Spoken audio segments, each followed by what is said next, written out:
Salam dəyərli izləyicilər, 10 aprel 2025-ci il Sabunçu rayonunun Nardaran qəsəbəsində bağ evlərindən oğurluq edən şübhəli şəxs tutulub. Daxili İşlər Nazirliyinin mətbuat xidmətinin məlumatına görə 2 evdən 150 min manat dəyərində qızıl, kameranın yaddaş qurğusu, notebook və digər dəyərli əşyaların oğurlanması üzrə daxil olan məlumat əsasında Sabunçu rayon polis idarəsinin 42-ci polis bölməsinin əməkdaşları şübhəli şəxsi müəyyən ediblər. Cinayəti törədən şəxs əvvəllər dəfələrlə məhkum olunmuş 45 yaşlı Seymur Talıbov saxlanılıb. O ifadəsində qeyd edilən əməli törətdiyini və qızıl zinət əşyalarını hissələrə ayıraraq satmağı planlaşdırdığını etiraf edib.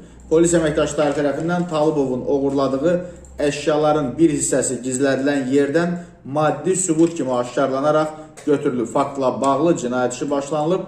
Talıbovun digər analoji cinayətlərdə iştirakının olub-olmamasını müəyyən etmək istiqamətində araşdırmalar davam etdirilir.